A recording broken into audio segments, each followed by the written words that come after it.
Bonsoir. Les marchés de l'emploi passent par une période manifestement en changement dû à l'intégration de l'intelligence artificielle et dû à une main-d'œuvre qualifiée qui manque. Voilà. Aujourd'hui, je pense que tout le monde est au courant, l'intelligence artificielle a un impact sur tous nos vies.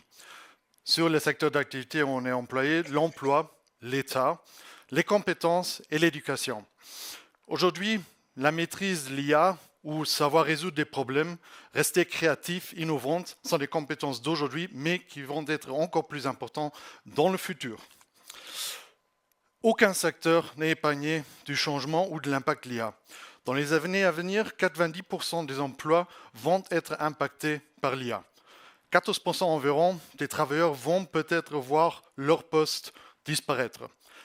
La bonne nouvelle, c'est que la plupart des emplois vont rester, mais ils vont changer manifestement. Donc, le lifelong learning va rester quelque chose d'actualité et surtout, beaucoup de formations vont être nécessaires dans les nouvelles technologies afin que les salariés, les employés restent à la hauteur du marché, ce qui est demandé par les employeurs. Certains métiers, je pense la comptabilité, tout le monde est au courant, environ 40% des tâches administratives sont automatisées, voir où ça va encore aller. Le chauffeur-livreur, bon, aujourd'hui on parle chauffeur-livreur de A à Z jusqu'à facturation, tout est digitalisé, automatisé. Est-ce qu'au futur, on ouvrira la porte et il y a une drone devant nous qui nous donne le paquet ou un robot qui dit bonjour et au revoir? Le juriste junior, c'est une autre problématique. On sait que la moitié des recherches juridiques sont aujourd'hui déjà automatisées. Donc la question, c'est comment développer leur carrière différemment sans ces expériences qu'ils ont faites dans les années avant.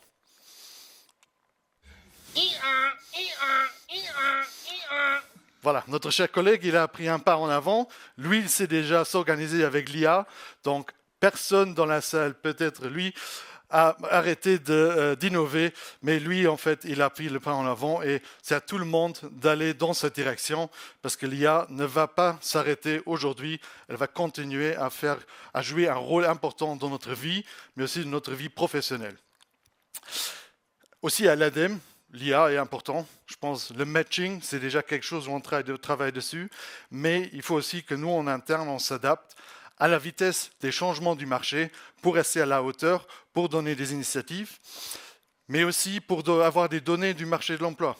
Sans les données du marché de l'emploi, nous, on ne peut rien anticiper. C'est pour ça aussi qu'on a créé le Job Insights, où vous avez une vue sur les tendances actuelles sur le marché du travail. On fait des analyses sur des compétences émergentes, mais aussi le open data, les statistiques. Je pense que toutes les statistiques qu'on peut avoir pour guider les demandes d'emploi et les marchés, c'est à nous. Vous voyez des noms, des spécialités qui sont assez nouveaux, même pour nous. Donc la question pour nous, c'est aussi comment former les gens sur des technologies tellement récentes que peut-être même les centres de formation n'ont pas encore eu les formations. C'est pour ça que nous avons une double casquette à l'ADEME, celle d'aider les demandeurs d'emploi, mais aussi les employeurs. C'est pour ça que pour les demandes d'emploi, le plus important pour nous, c'est de d'abord déterminer le skills gap. Savoir où sont les défaillances, quelles sont les compétences que la personne a besoin pour réintégrer au plus vite le marché. Ça, c'est notre première vue. Ces formations, on les fait ensemble avec nos partenaires qui sont aussi à la hauteur de toutes les nouveautés, donc ils nous aident beaucoup à ce point-là. Comme 60% des métiers vont voir des tâches administratives ou d'autres tâches digitalisées, on a aussi quelque chose pour les employeurs. Le Skills Plan, qui est un plan où un consultant externe vient dans la société, vous faites ensemble une analyse sur les compétences qui manquent parmi vos salariés ou vos employés et on mettra ensemble un plan de formation qui sera peut-être après accepté et cofinancé. À quoi ça sert ? L'employeur n'a pas besoin de recruter de nouveaux personnels, il a son propre staff qui les garde. Pour les salariés, ils restent à la hauteur de la technologie, ils sont vraiment à la pointe. Et pour Luxembourg, bon, pas de chômage, c'est toujours important pour tout le monde, et la résilience du marché. Maintenant, si vous voulez travailler ensemble avec nous, je vois déjà dans les têtes, cette fois-ci, il n'a pas parlé de la déclaration de place vacante pour une fois. Ah ben non, je ne peux pas vous épargner, c'est mon boulot. Donc, Tout commence avec la déclaration de place vacante. Sans cela, on ne peut pas travailler ensemble, mais je peux vous conseiller de travailler avec nous pour mettre un import automatisé en place, ce qui est la thématique d'aujourd'hui. Laissons l'IA travailler pour nous deux. Voilà, merci et bonne soirée.